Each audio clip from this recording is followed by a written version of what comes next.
Hey, Deb.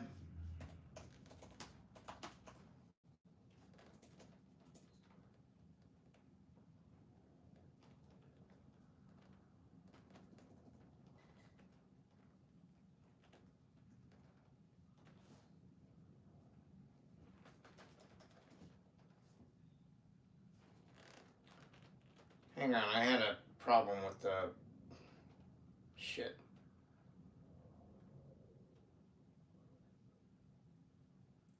Why did this come out like this? This shouldn't have happened.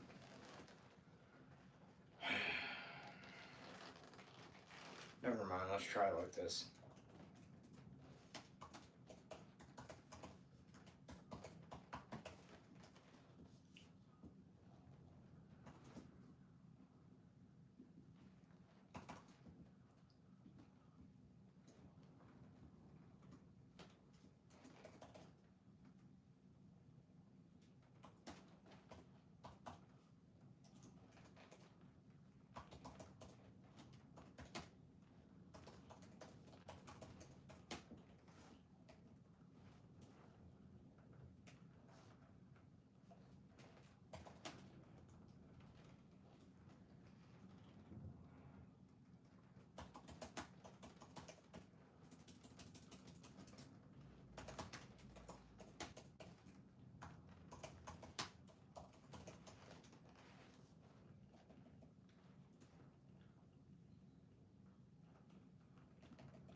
Except I fucked that up.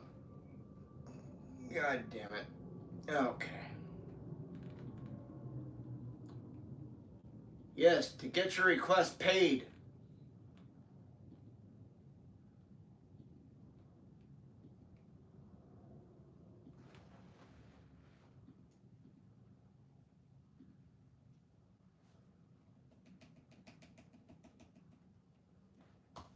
Got it.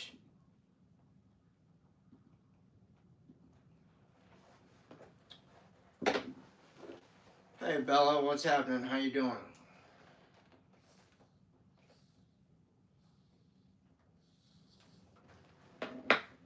I think that makes sense.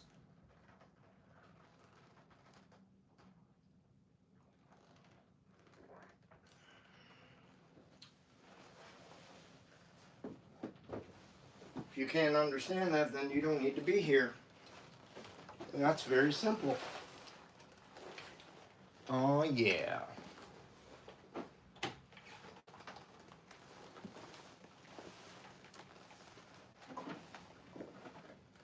Wake up time!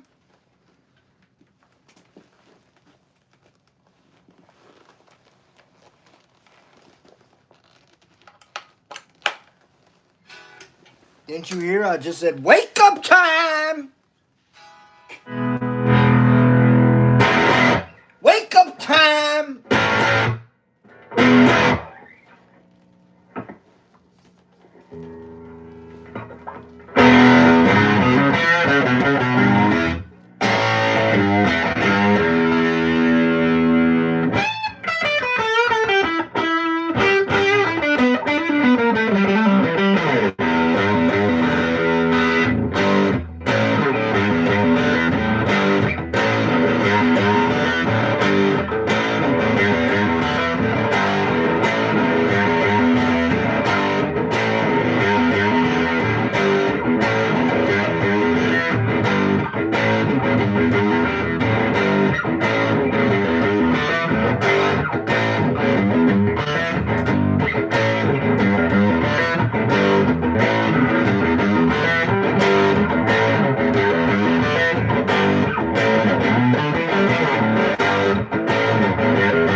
Good evening. I'm Larry Soulcactus. Welcome to my evening stream. Hi, Deb. Hey, Bella. Hey, Sandab. Hey, John. No. I know how to play my shit, though. Hey, Likely. Play a Journey song? I'd rather eat a bowl of my dog's shit. Thank you. Read the pinned comment. That sums up your request.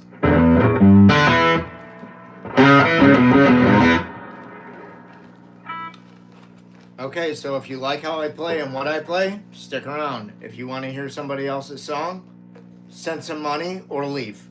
Those are your options. You have a third option, behave yourself, and you can stay.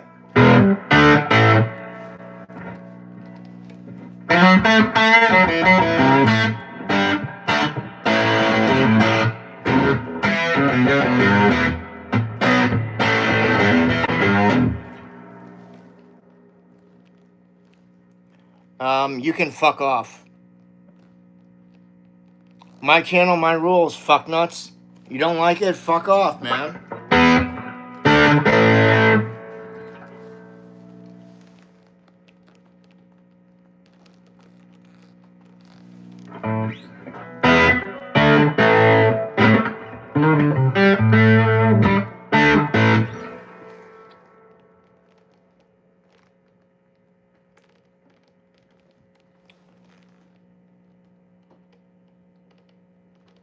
Roblox Girl.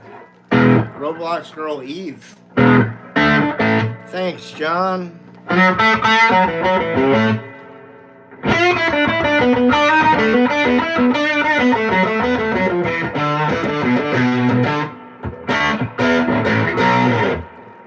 guess I got a little too personal with the journey for him. That's kind of what I think of Journey.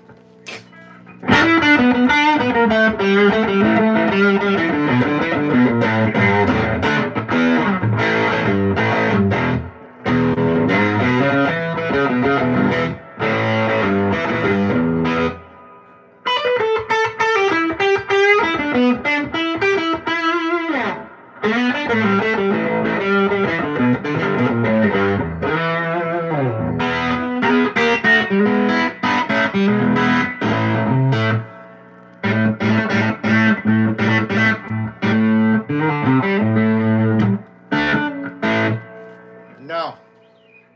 I have heard the rusty trombone, though.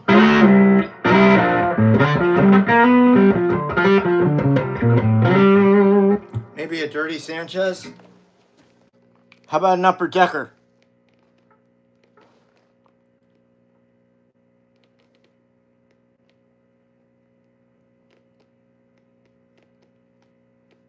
Hey, Black Sabbath. 4252, please read the pinned comment.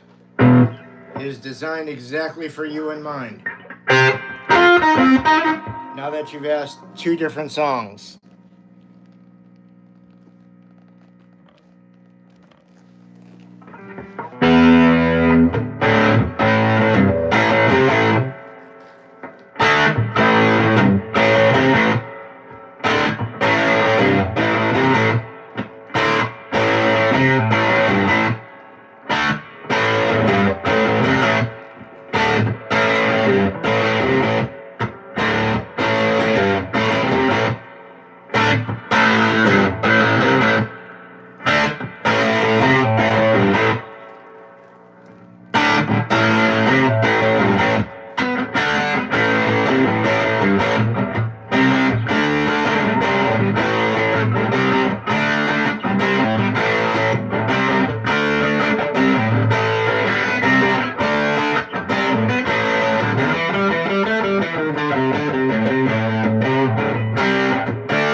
money that you paid. That's as much effort as you're gonna get out of me playing that song. Hi, Carol.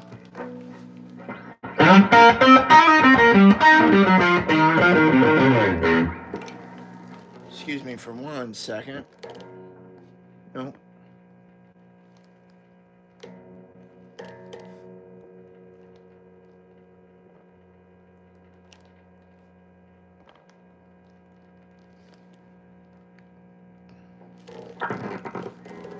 You know, Deb, I'm still seeing that, like, in, like, that symbol. And I don't understand why the fuck I'm seeing it.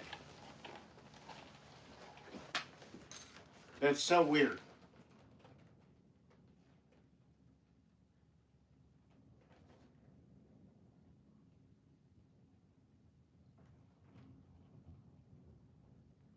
Like, it doesn't show it on the actual laptop screen, but it's showing it on my phone. It's like the weirdest thing.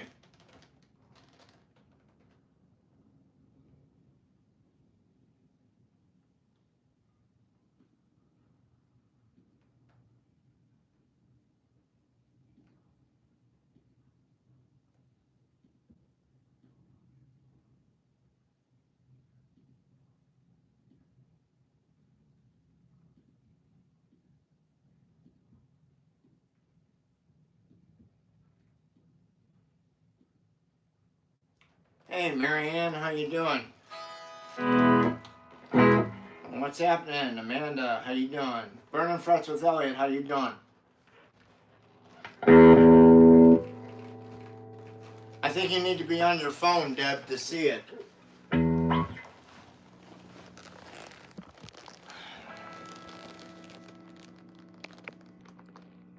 Deb, I'll send it to you. I just photographed it. I'll send it to you after the stream. Oh, you're on your phone? I don't know why you don't see it then.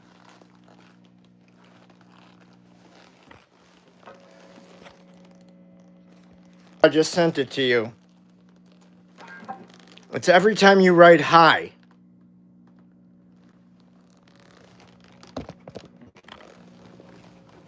There's a symbol that comes up every time you write the word hi. I sent it to you in a text.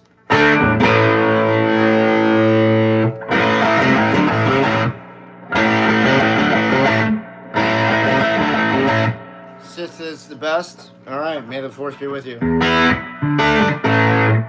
Yeah, okay, I'm seeing it every time you write the word hi, or somebody else writes the word hi. I don't understand. Like, it just started appearing at the last stream. It didn't appear last night. So that's why I was just like, did I hit something accidentally?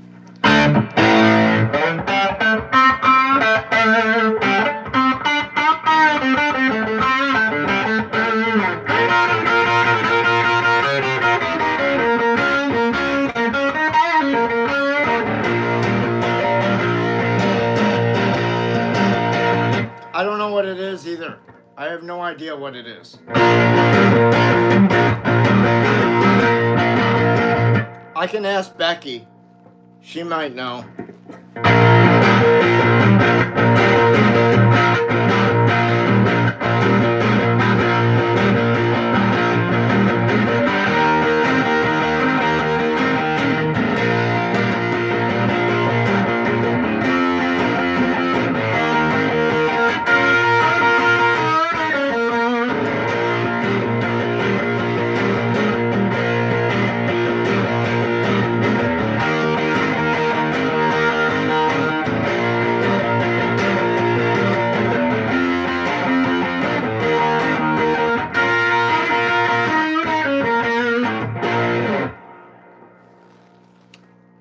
Virginia Jumper and Spark 23 Alex, how are you guys?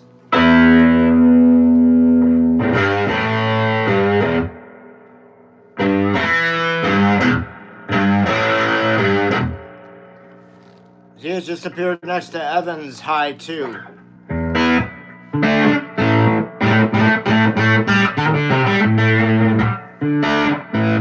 But when you type hello, there's no symbol there.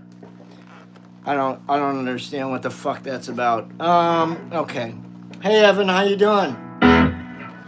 So, dude, I gotta tell you, we gotta take Bethesda Softworks to task here a little bit. So we're getting Indiana Jones in the circle of whatever jerks, all on a cartridge for the Switch 2. But Fallout 4 and Elder Scrolls Oblivion 4 Remaster are digital code in the box bullshit, as Jordan from Physical Paradise likes to say. Sorry, Jordan, I'm using your quote. It is physical code in a box bullshit. With the larger cartridge size that are being made available, there's no reason that Bethesda couldn't have put Fallout 4 and Elder Scrolls on a proper cartridge. I think that's really shitty.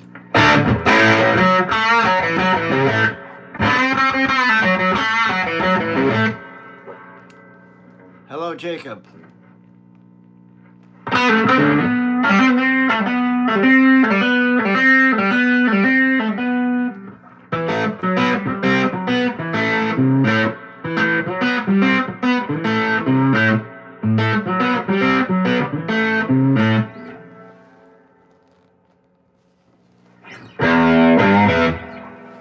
Because we got more of those details from that direct yesterday. More details came out today on how these games are coming out. Yeah. I'm just like, you couldn't even make them into digital keycards. I just think like that's just bullshit, man. I'll buy the Indiana Jones game on a cartridge if that's all on a cart, because the Xbox version I have is, I mean, that's, the info is really not on the CD or the DVD. It's like you're downloading it essentially. It's essentially a key card in the form of a DVD Blu-ray. That's what that game is. If you guys didn't know, I wasn't aware of it until I heard it on Nintendo Prime earlier, and I was just like, okay, so you're telling me that this physical copy of this game that I have, there's nothing on the disc. There's no information here really, except that it reads it when it gets put in. All your information is like downloaded to your hard drive essentially. So this will actually have the entire game on the cartridge. So if you're not connected to online, you'll still be able to play this game offline. That's the beauty of it. That's why I'm going to buy it. Again.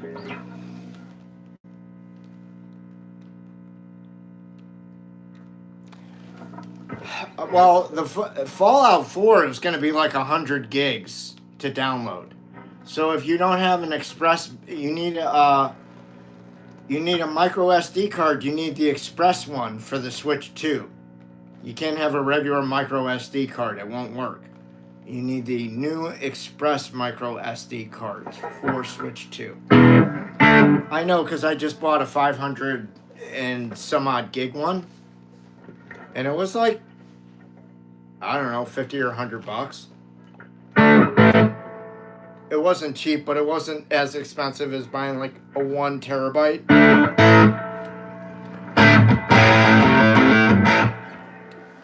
Thanks, Thomas.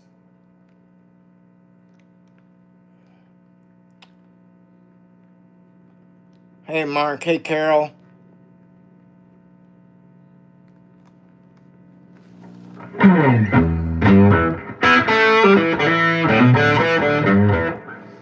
But I think Resident Evil Requiem is all on the cartridge. If any of you are interested in Resident Evil 9.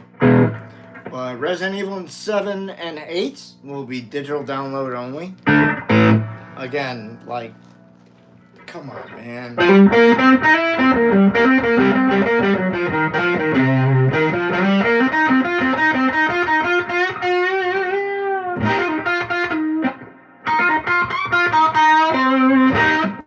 I mean, if that's how you're gonna roll, I'm just gonna get a Steam Deck.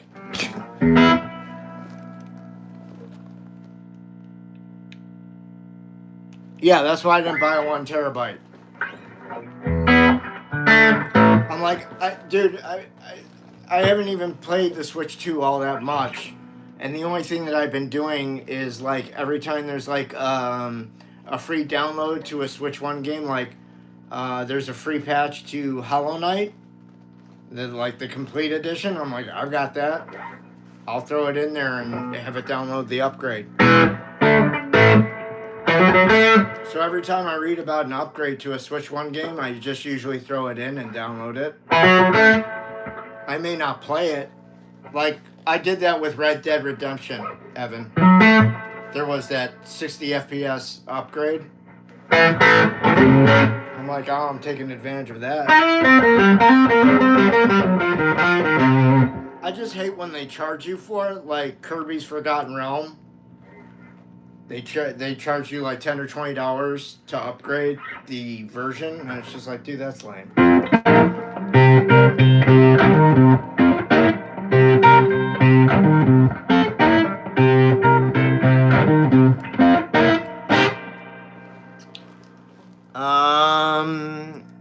Schmurny Media. As soon as you send some money, I'll get right on it.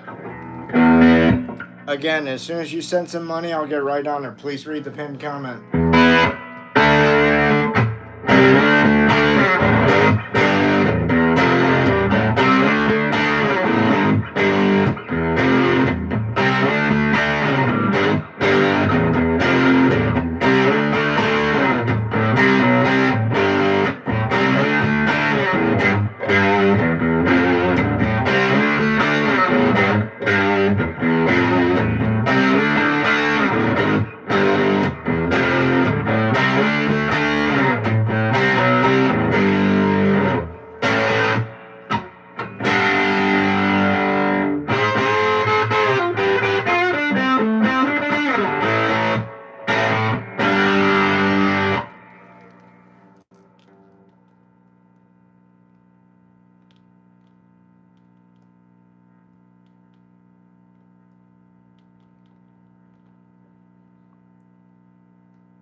Oh, thank you, Marianne. I appreciate that. That was very nice. Thank you. Yeah, Chris is a great guy.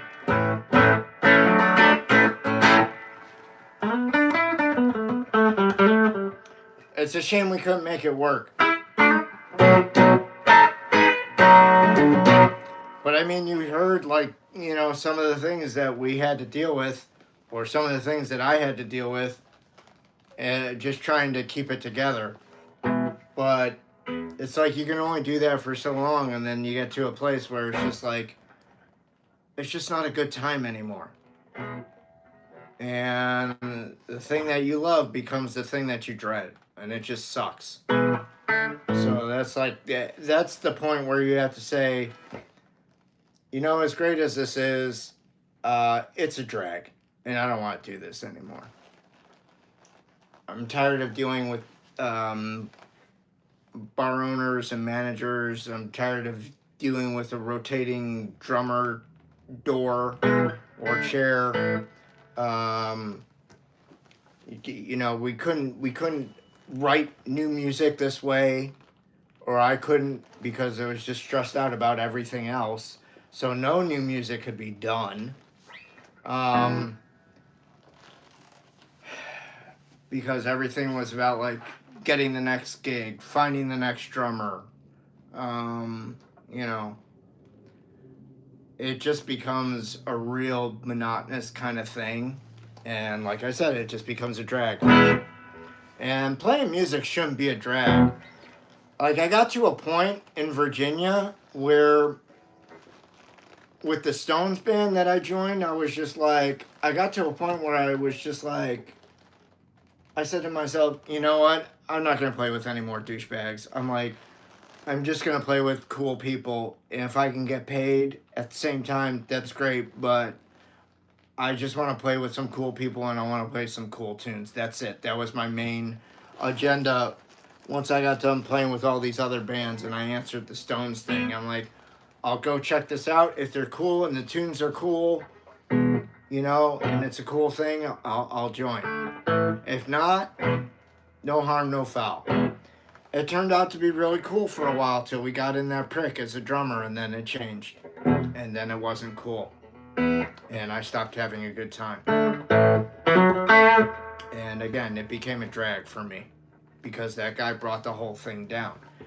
When you have somebody showing up to a rehearsal or to a gig and they're spouting off like, I've done this or I've done that, you know, I played this gig or whatever, and it's just like, dude, we're all gigging musicians. We've all played gigs. What the fuck? Why do you feel the need to recite your resume to us every time we get together? That's a fucking insecurity is what that is.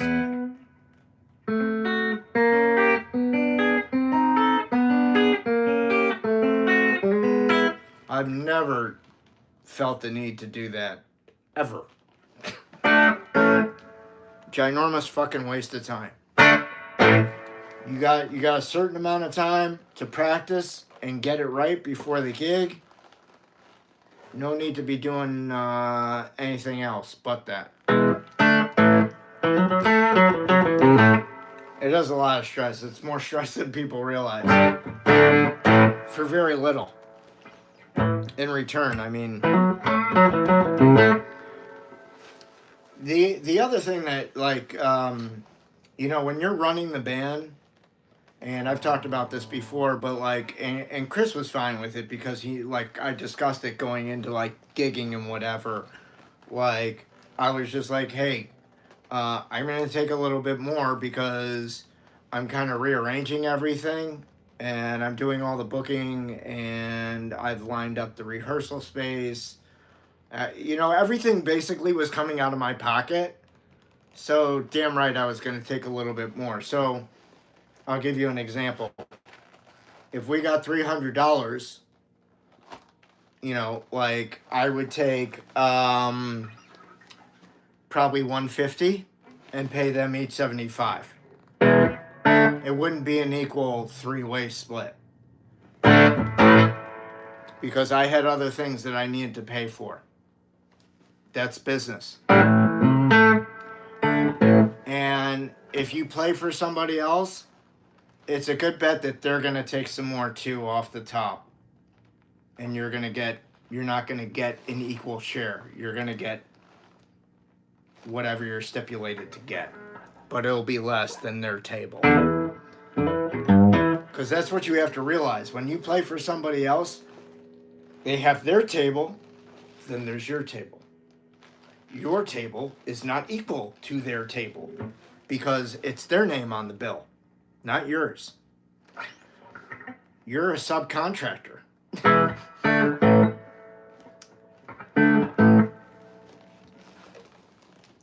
For the most part, that's what I was like, other than the Stones band. In Virginia, I was pretty much a subcontractor everywhere I went. I just got paid at the end of the show, and that was it. I didn't know if I'd be doing another gig with that band or not. Sometimes yes, sometimes no. Hey Armand, how you doing?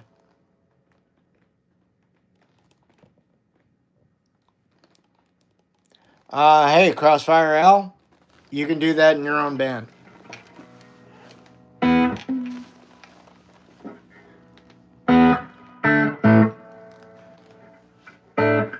I can tell you this, I've never been in a band where they took the expenses off the top and then split it 3 ways or 4 ways or whatever. That's never happened, dude. They take their share, what they feel that they're entitled to, being that they booked the gig, they organized the rehearsals, they did more work, they should get more money. That's the bottom line. Because essentially they're the boss. So if you view it as a retail business, what kind of employees do you have in a retail business? You have the store manager, right? They open and close the shit. They make sure the money's in the till. And the till is right on. They make sure to get the money to and from the bank. They have the alarm codes. They have the keys. You're coming in later as an employee, as an underling. So your paycheck is not the same as their paycheck. That is the fact of life. Playing in a band for somebody else, it's no different. You are not going to make what they make. You are going to make less. Deal with it. It ain't going to be a three-way fucking split after expenses, man. I don't know who you've played for, but I ain't never played in any band that worked like that. It was always like, here's your share, here's your share, here's your share. And what they took is what they took, and you didn't fucking argue with them. If they took more, it's because they booked the gig, they have the rehearsal space, it's their show, it's their name. They should get more. If you don't think Bruce Springsteen doesn't get more than the rest of the E Street Band, boy, are you gravely mistaken. You are a fool. Wake up and smell the coffee. Bruce gets way more fucking money than the rest of the E Street Band. If you don't think so, oh my God, you're in for a rude awakening.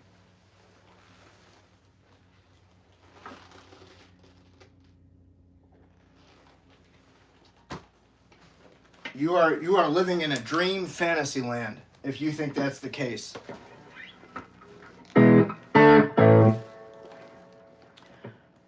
When Jimmy Page went out on his Outrider tour, do you think the other three musicians in his band got as much money as he did every place he went? The answer is no. And he even had John Bonham's son with him, Jason. Do you think Jason made the same amount as Jimmy Page every night? No. That didn't happen. I'm telling you like it is. If you don't believe me, you're more than welcome to go out there and experience it for yourself.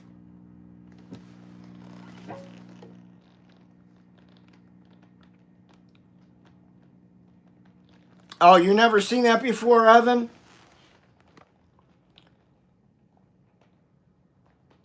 Well, Tommy, unfortunately, it's a business. Hey, Logan, how you doing?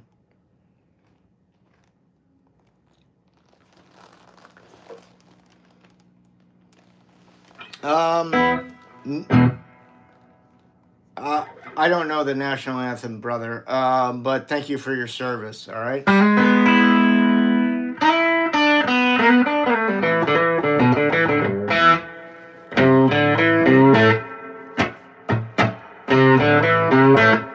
Dude, Jeff Healey in Roadhouse alone blew my mind. But yeah, I've seen you're talking about the him playing "Look at Little Sister" with Jeff Healey, right? Jeff Healey was fucking out of bounds, dude.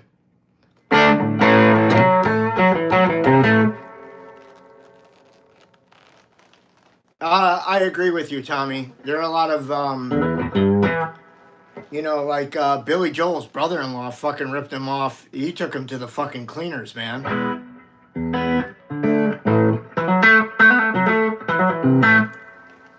In all honesty, it comes down to a trust thing. Like, I honestly don't think that I would trust someone in my family to handle my money if I were, like, making it big as a musician. I would look to an outside force that I had some kind of relationship with that I trusted. An attorney or someone that was really business savvy, or both. That's just me. Hey Hey Maynard, how you doing? Good to see you. But yeah, Tommy, there are loads of people just waiting to rip you off. Yes, indeed. I've been ripped off many a times, man. I've done a lot of work and not got paid for it. That's always a great feeling. We can talk about that if you like.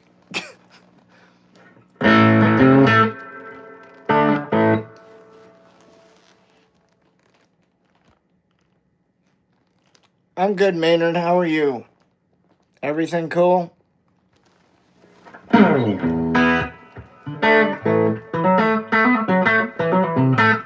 mean, we were talking about that earlier. We were saying that, Ginger Baker held this grudge for however long for Cream because Jack Bruce and Pete Brown made most of the money off of songwriting, and they didn't go.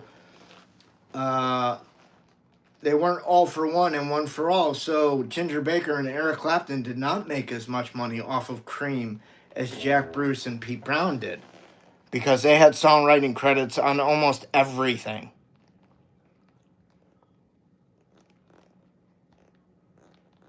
Thank you, Marianne.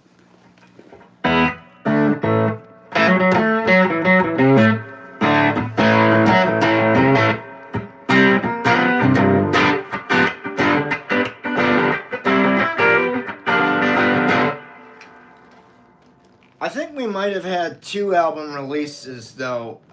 I think Chris brought up the Cajun House, but that was a Battle of the Bands, and I'm not sure that was also a CD release. It might have been, in addition to, I can't remember. I remember it being a Battle of the Bands, and I remember like young high school kids opening up for us, and there being a couple bands after us. We were like right in the middle there. But another CD release party we had was at that Minder Binder's place, which I have a few videos up from. That is actually the CD release party.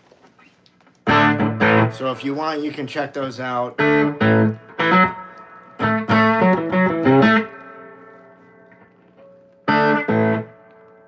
Trucking brokers are greedy. Yeah, they're probably like the people that run like bounty hunter offices. You know, the bail bondsmen.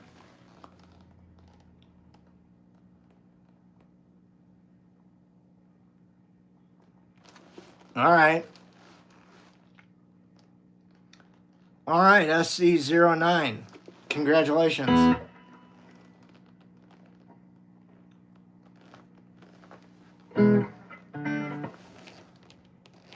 Well, here's the thing, Evan. I agree with that. But you have to have an understanding as a band, if you are indeed a band. If you're not like a Larry Soulcactus or a Sting or a Prince or an Eric Clapton, if you're a band, like, I think it's safe to say that the Black Crowes are really the Robinson Brothers at this point. The Black Crowes have not been the Black Crowes in quite some time, in my opinion. The Black Crowes band was really Chris and Rich Robinson, Johnny Colt, Steve Gorman, Eddie Harsh on the keyboards, and Mark Ford on lead guitar. That was the Black Crowes. Once Mark Ford left or got axed, however you want to look at it, they were no longer the Black Crowes. That was an integral part. That person was an integral part in making them pop. And then they also lost the bass player at the same time because he was not cool with the shit that went down. So Johnny Colt left and started a music rental production rental place. He rents like PA gear and practice space or whatever in LA. I don't know. Anyways, and Steve Gorman left because of a fallout between him and Chris and Rich Robinson. And then Eddie Harsh passed away. I mean, so, like, to me, the Black Crowes have not been the Black Crowes since after the Three Snakes tour. That's when shit went south. I've been playing since I was 13, since 1984.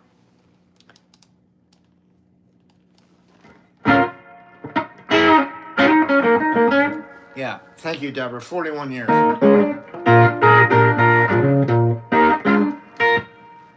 Hey, Scott Higgins, how are you, my friend?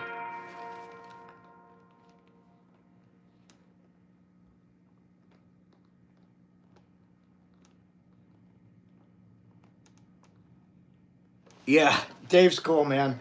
Hey, guys, speaking of that, I'm going to have Guitar Guy ATX back on the show conversations about gigs and guitars at the end of the month. He'll be on... well, I'll just tell you guys the whole schedule. He'll be on Monday, February 23rd. And he'll be at 2 p.m. my time, 3 p.m. his time.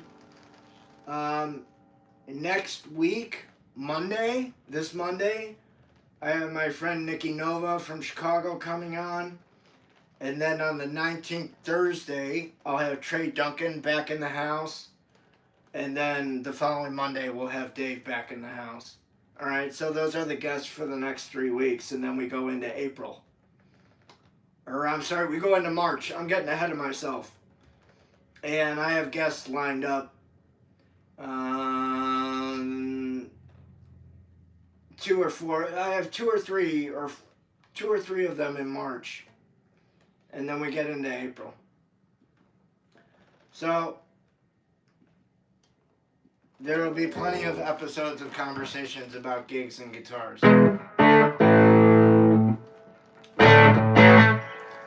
Some people are new, some people are returning.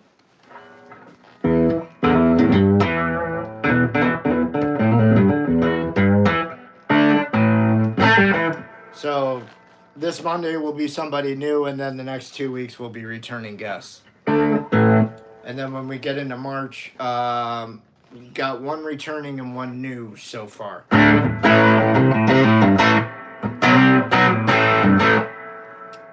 Who is my absolute guitar god? Probably Eric Clapton. Hey, Mario. Sorry. Hey, Nicholas. What's happening? You too, my friend. Do I like gypsy jazz? I don't even know what that is, Evan. What is that supposed to be? Thanks, Marianne. I hope you'll tune in.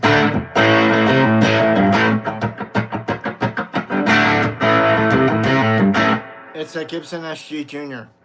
I don't mind you asking.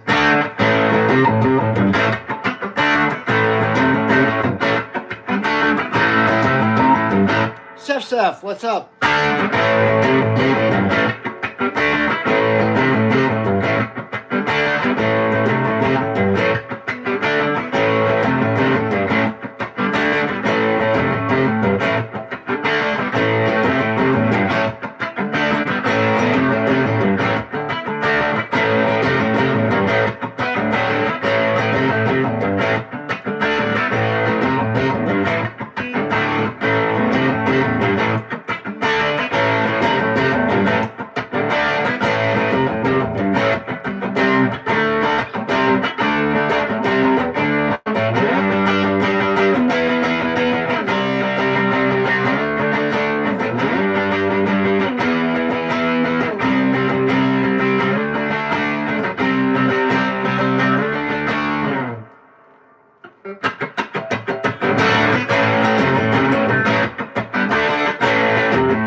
Hey, Lee, what's happening?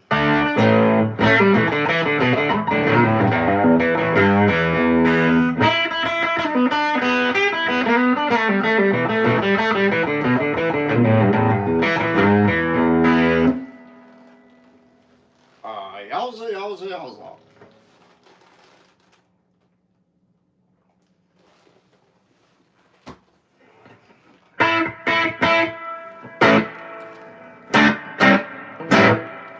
Not much, Cole. How you doing? Oh, Deb, apparently it appears when you say hey, too. That little symbol. I don't understand this.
I don't know what that is, Nicholas.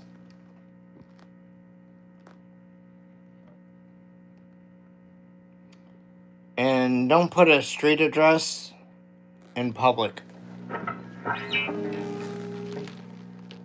Hey, the real cat, what's up?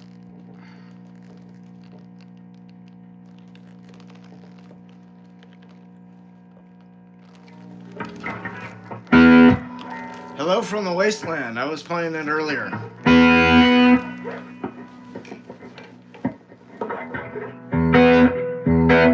Hey, wastelander.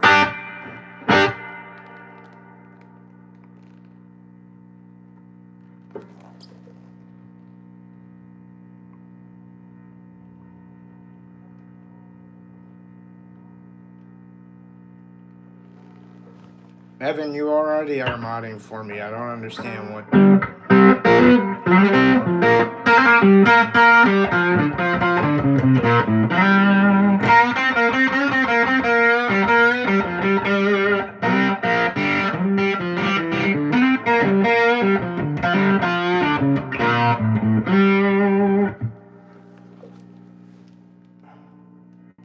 Yeah, man. Good. How are you? Leftover salad's good.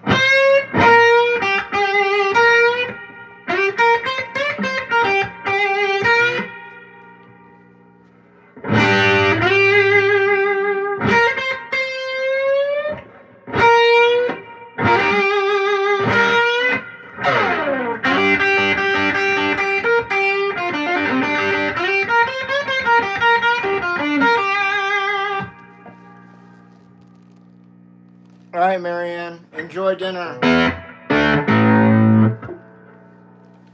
Oh, you were playing Resident Evil earlier? Which one?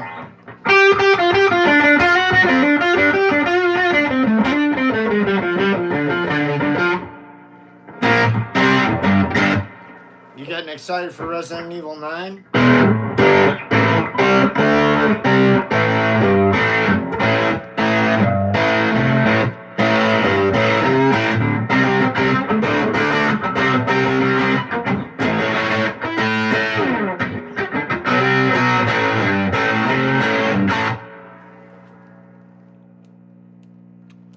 It's a Gibson SG Junior.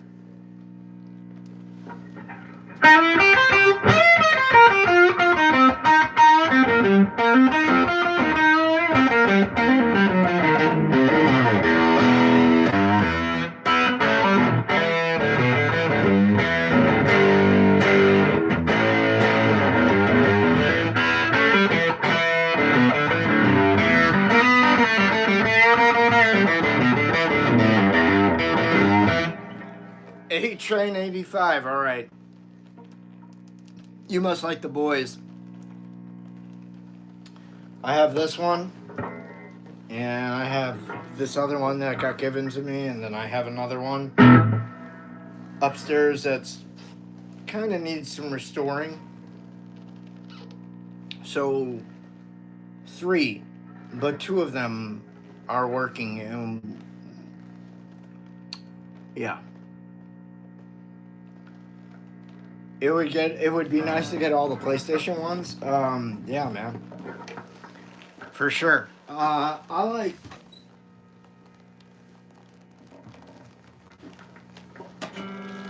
like this version of Resident Evil the best.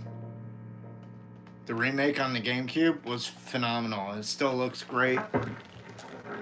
I also like Resident Evil 0, despite people shitting on it all the time.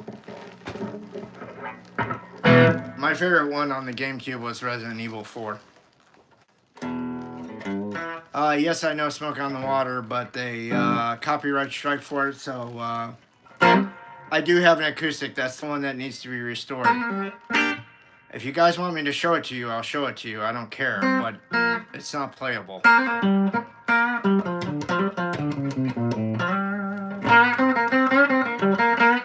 Hey, you know that chainsaw controller? Dude, I was managing a GameStop when that thing came in. Yeah, I was working the store when that thing came in. One of our third key ordered a special order. Otherwise, we wouldn't have gotten it in the store. That thing was nuts.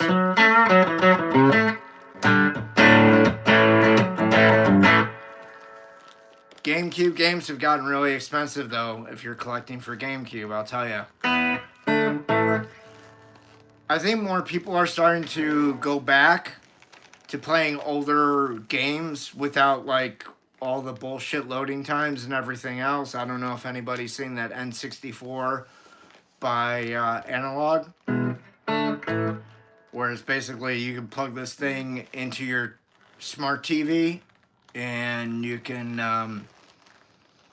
do overclocking speeds and whatever else on the games and have them run much better than ever, and they look a lot better because they're now in HD. Is what a real song.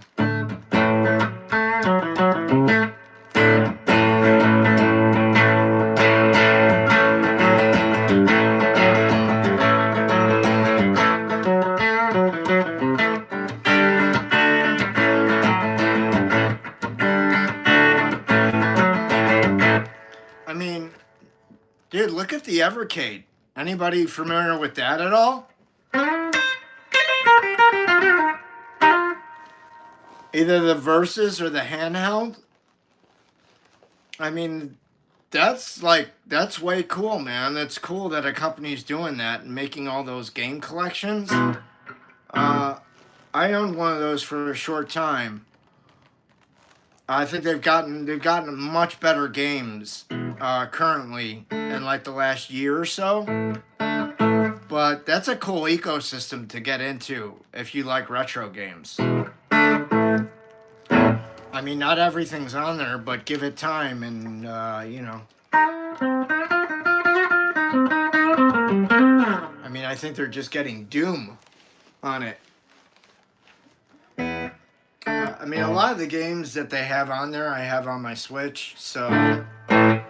But there's other things that I think are being added over time that I might go, oh, you know what? That's why a lot of people are like abandoning the, you know, nobody bought the PS5 Pro. Does anybody have a loud PS5? Because my PS5 is hellaciously loud, and I'm just wondering, like, is it because it's like first generation, even though it shouldn't have been? I mean, I got it like a year ago. not even. I don't know.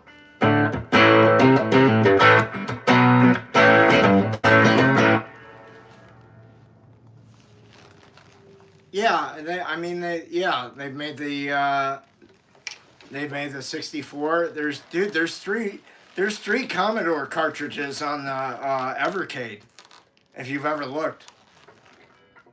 I mean, like, if you're a Commodore fan, or you like Activision fan, Atari fan, Namco fan, Intellivision fan, like, man, you should check out Evercade. They've got a lot of shit on that system.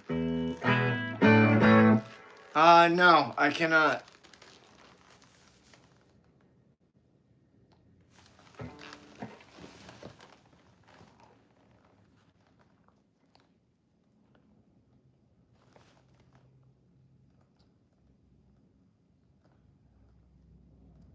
Are they just all loud, the real cat?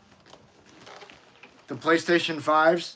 Because my PS4 was quiet as a motherfucker. In fact, I'd like to ditch the PS5 I got and go back to the PS4 Slim 1 terabyte.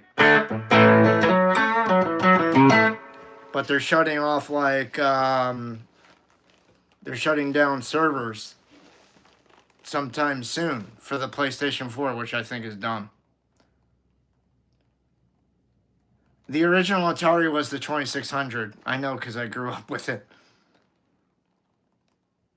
It was the Atari arcade games, and then the first home console was like Atari Pong, was a machine unto itself, and then they did the 2600, I believe.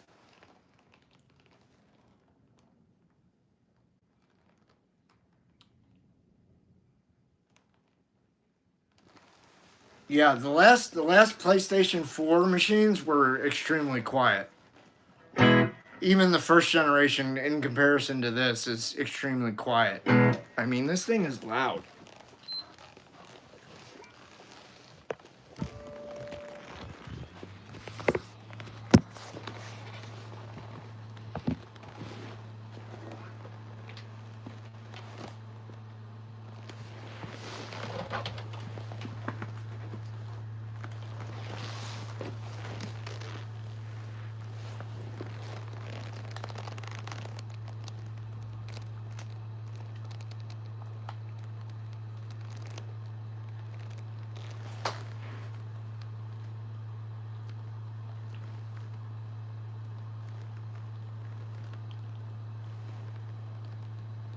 I mean, that's just a machine by itself. You guys hear this, right?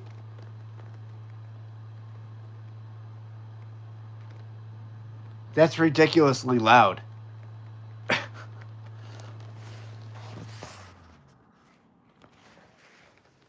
Now it just quieted because the disc stopped spinning, but eventually it'll pick up again, right? Yeah.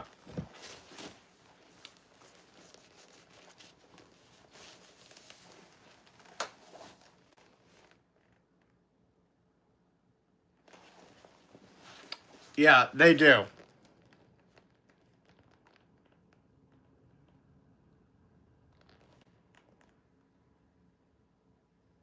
Kaboom was my jam. Oh, I love that. I liked, I was always a Pitfall and a River Raid fan, but I did like Kaboom.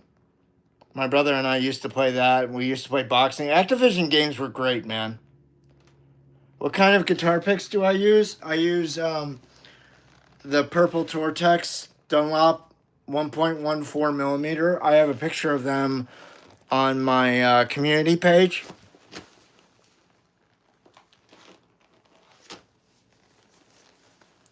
I mean, I'm just so used to other gaming systems being quite... The Series X is pretty loud.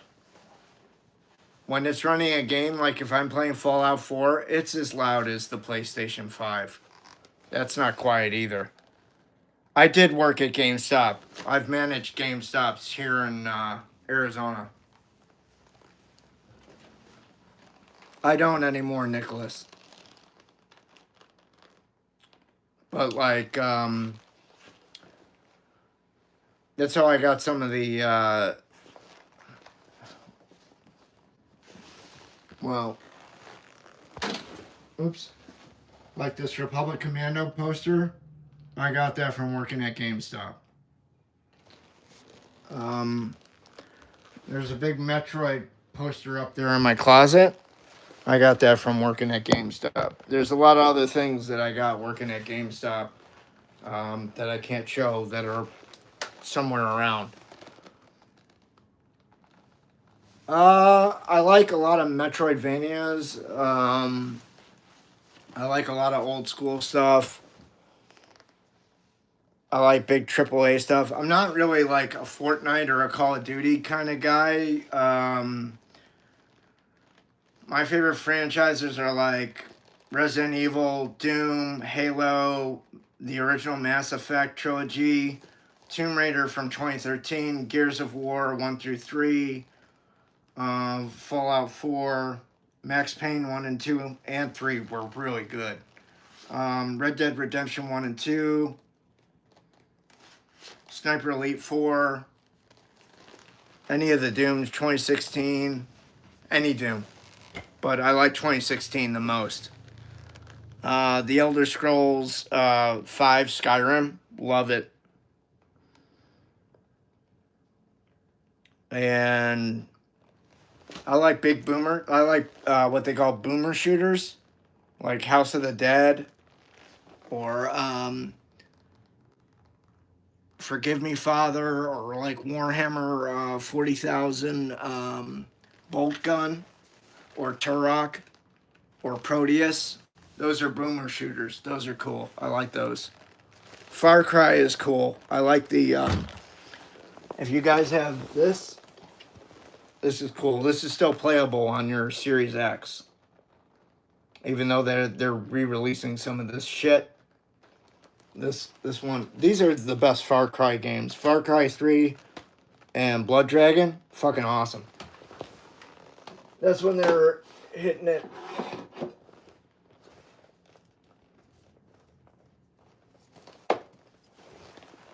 I gotta go with original Battlefront 2 for Star Wars. Left 4 Dead's awesome. Left 4 Dead 1 and 2 are great. But guys, yeah, I have a lot of games in the house. Not compared to like Metal Jesus. If you guys have ever checked out his gaming channel, or like his friend Reggie, I follow both of them. They have a serious game collectors. They have serious game collections that make mine look dwarf in comparison. Nobody's really playing Guitar Hero. They're trying to make a new one. Siphon Filter, that's cool. I'd like to see them remake that.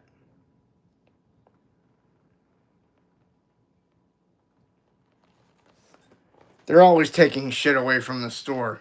It's bogus. I don't know who's going to play Guitar Hero these days. I'm not so sure that there's a market for it. They're trying to bring it back. I think the problem is licensing the songs. I think that's a huge issue.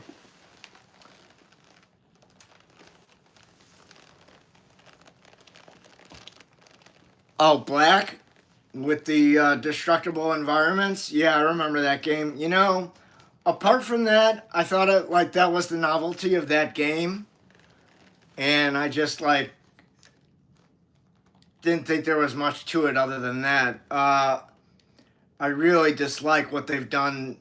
That new Turok game that I saw them preview, I was like, wow, that kind of does not look like Turok at all.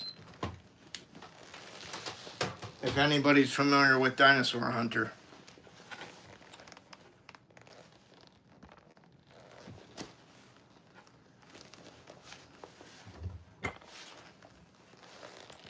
But here, you guys can see I have a sizable Switch collection here.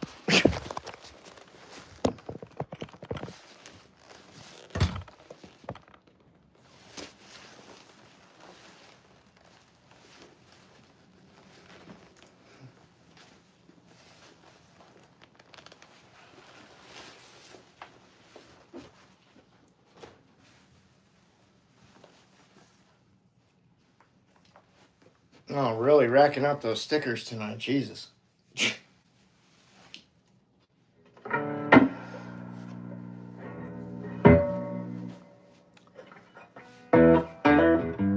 No, I play my Switch OLED more than I play the Switch 2, to be honest.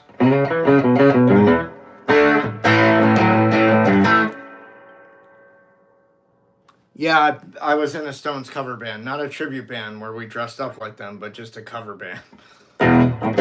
That's the difference between a tribute band and a cover band. A cover band doesn't dress like them, but a tribute band dresses like them.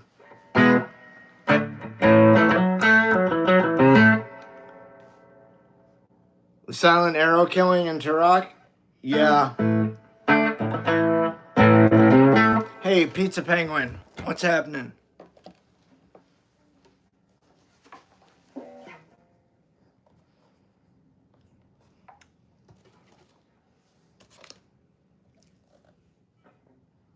Here, Evan. I need to get the third one. But I have these two.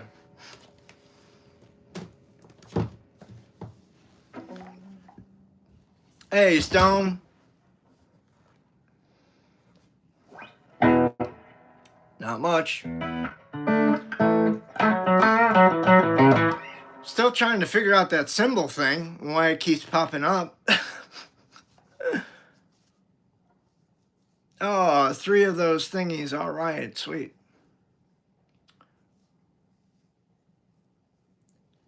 All right, so what game are you playing, dude? What's everybody playing this weekend?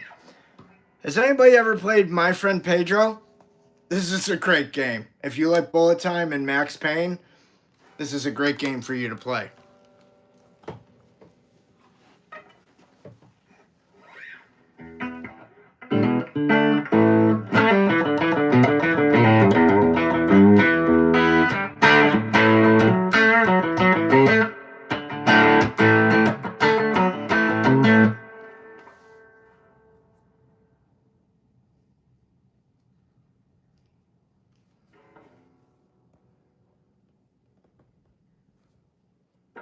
Oh, I was playing Fallout 4 earlier, man. And Arc Raiders, all right. And Red Dead Redemption 2. I can never get into New Vegas. I've tried several times. I just cannot get into it. I don't know what my deal is, man, but there's just something about that game that kind of eludes me for whatever reason. I sort of feel that way about Red Dead 2. I just can't, like, figure out what to do next or where to go. I need to put it in and pull up YouTube and get some direction. I don't play GTA. The thing I liked about GTA 5 the best was the bank heist at the beginning.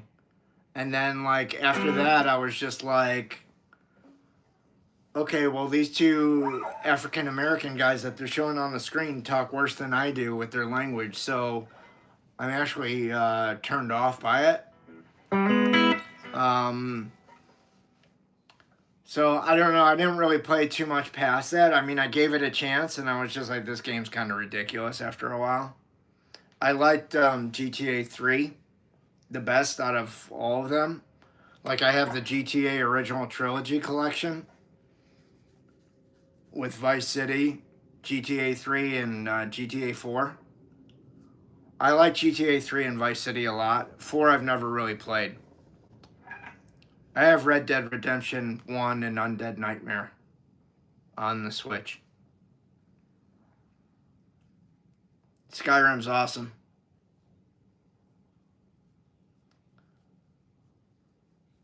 New Vegas ain't for everyone. Yeah, it's kind of, I don't know. I mean, I have a copy. I just haven't, maybe I need to try giving it another try. It just didn't, it never grabbed me the way that 3 or 4 grabbed me. GTA Chinatown PSP? I remember that game.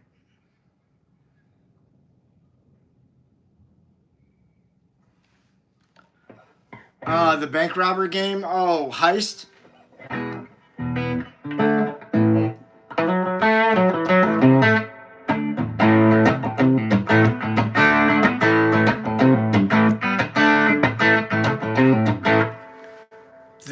that I like the best that I played so far and beaten in at the tail end of last year was this Terminator game.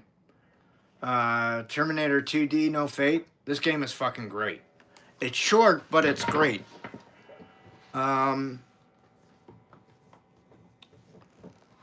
Here's another great collection. Capcom Fighting Collection, Arcade Classics. Marvel vs. Capcom. These games are great. Man, this has got like X-Men versus Street Fighter, X-Men, Children of Atom, The Punisher, Marvel Superheroes versus Street Fighter, Marvel vs. Capcom 2, and Marvel vs. Capcom 1. This is the shit right here. So if you owned a Dreamcast or a PS1 or a PS2, you probably played some of these games. They weren't on Xbox yet because Xbox hadn't been invented. But Marvel vs. Capcom 2, that was on PS2 and Dreamcast. Monkey Ball for the GameCube. Yeah, they have that for Switch now. I just saw that on sale. Terminator is over $100 there, Evan. What, for the collector's edition or just the regular edition that I bought? Because it wasn't cheap to begin with. It was like a full price game. It was like $40 or $50. Not much, Sir Pancake 22. How are you? Good to see you. Hey, Bella. Good to see you again. Sorry, I'm having an itch here.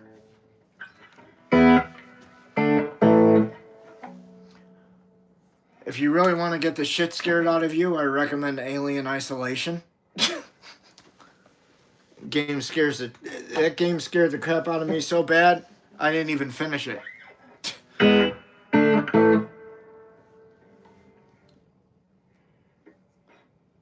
Well, we played everything. We were pretty current on Stones. Like, we played various hits from all the eras. I like the Castlevania game collections a lot. I have all those. Anybody playing No Man's Sky? With all the updates? That's bitchin'.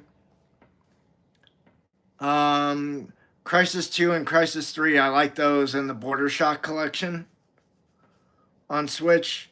The Star Wars Heritage Pack is awesome.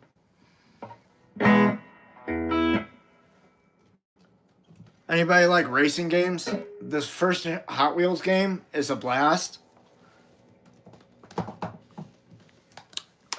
Cruisin' Blast arcade game, awesome, a lot of fun. I'm not a huge racing game fan, but those two are fun. Join the dark side? What are we talking about? We're talking about video games.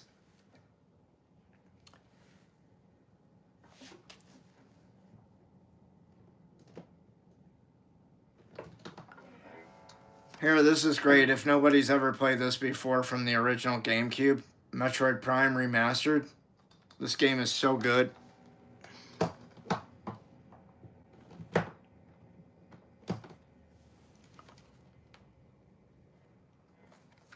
Nier Automata, great game.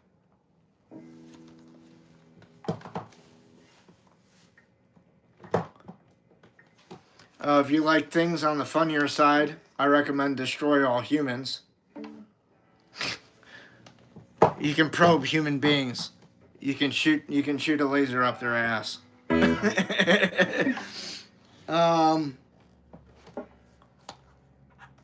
This is the real true sequel to Ghostbusters. This is great. This includes all the original characters before Harold Ramis died.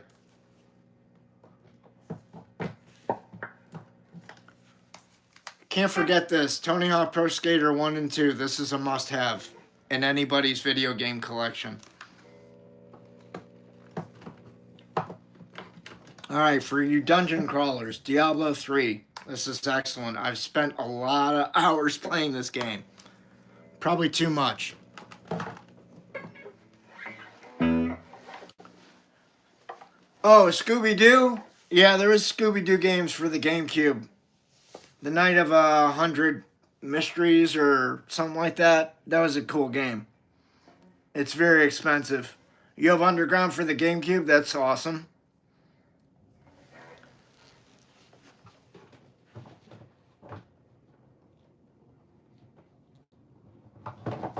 Here are some of my favorite games for the GameCube. Star Wars Rogue Leader, Rogue Squadron 2. This is fucking awesome. You get to do the Death Star trench run. Star Wars Jedi Outcast, Jedi Knight 2. This game's amazing. The Hunter, The Reckoning. This is awesome, like zombie third-person action adventure game. This game should be remade. Medal of Honor Frontline. This is one of the best World War II shooters that have ever been made. And if you have a GameCube, you should have a Game Boy player so you can play all your Game Boy Advance games underneath your GameCube on your TV. I do.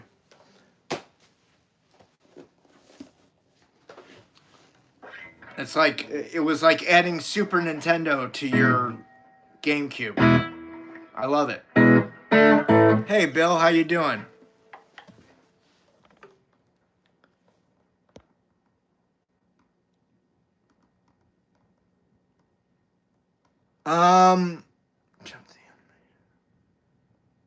Trying to think.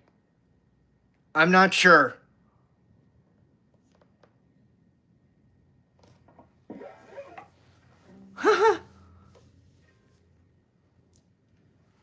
Yeah, man, it's expensive. That's why I have one. I bought this GameCube and the Game Boy player, like back a while ago.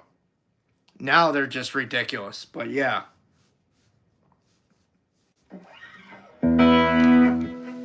Cool. Yeah, sorry, we got on to video games here. And once you start talking to me about video games, I won't shut up.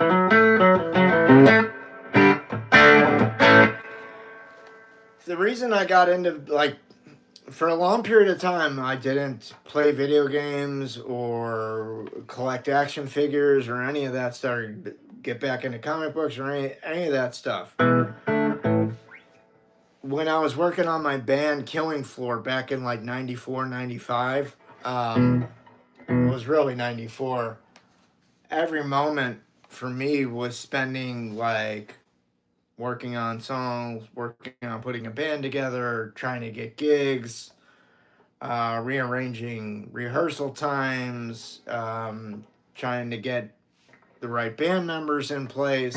And then once I did that, it was just maintaining everything, which was a challenge with a 6-person band. It becomes a too many cooks in the stew kind of a thing. And it doesn't work so well after a while. Because some people get the idea that they can run shit better than you can. And that can become a mutiny type situation. That's kind of what happened to me. But before that they could do that to me, I lowered the boom on them and left. And they didn't handle it very well. And they wound up closing up that shop about 6 months after I left. Because they didn't have any idea how to book gigs, how to manage a band. Like, all they did up till that point was just show up and play. They didn't have to do anything else. And that's like what my friend Chris likes to do. And there's nothing wrong with that. However, you can get yourself in a situation where you wind up going along with, say, the mutiny, and the mutiny doesn't work out so well. And what have you done? You just pissed off the fucking golden goose is what you did. You just drove away the guy that wrote all the shit for the band. Good job. Because the lead singer in my Killing Floor band, she was very quick to say, yeah, you blew it. You chased Larry out of his own band. And this was the guy that managed everything and wrote all the shit. So I'm leaving. She left immediately after I left. She didn't stay. And she was the main voice of the band. There were times where I went off with her and we would go and stop in and see other bands that were playing, and they'd be like, hey, do you want to play a song or two during our set break? And we'd be like, yeah. And the two of us would do a duo thing. That didn't piss the rest of the band off. They never knew about it. Because I wasn't just like, hey, you know, blah, blah, blah, blah, blah. I might have told them. I don't know. But I knew that I needed her and she needed me. Like, we realized that. But it wasn't in the cards, so...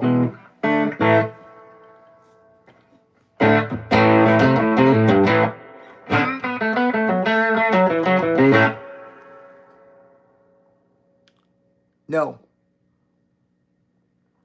You too, Helena. Be cool. Helena of Troy. Helen of Troy. Hey, Sarah, what's happening? No, I don't. I don't know what that is.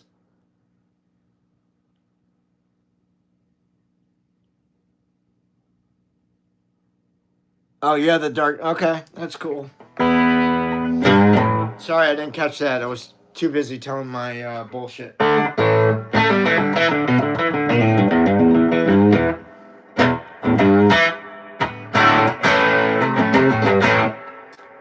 meant to get the trilogy on Switch, the Dark Knight trilogy, the Arkham trilogy, because I like Arkham Asylum a lot.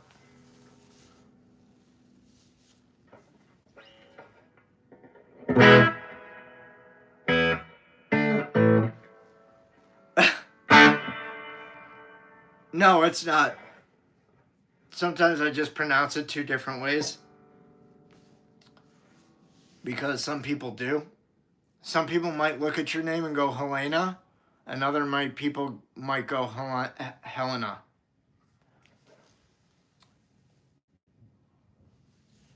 Nice. I was never interested in Arkham Origins.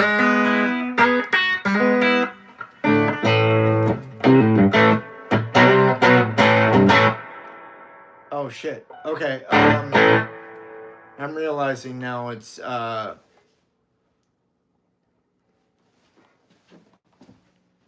what time it is. I'm realizing the time now.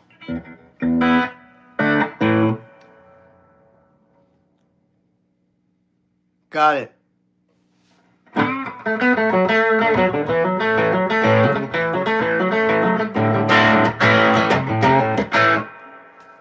Well, all right, I'm going to wrap this up, and you guys can mosey on your way and go check out Guitar Guy ATX now. He's going to be playing for the rest of the evening. I don't think I'll come back for a late night stream, but maybe I'll put out a couple shorts. Stay tuned. But I will be back tomorrow morning for the Cartoons and Cereal stream at 10 a.m. because it is a Saturday after all. And that's how we roll. So for all you East Coasters, that'll be 12. That'll be noon your time. So we'll see you tomorrow morning for the Cartoons and Cereal stream. As always, be good to yourselves. Be good to the ones around you. Hang loose, of course. And I love you all thank you for being in my dreams, all right? I appreciate that. We'll see you later, okay? Maybe I'll see some of you over at Guitar Guy ATX's stream, all right? Peace out. Have a good night. Love you guys. Thank you. Thank you, Deborah. Thank you, Evan.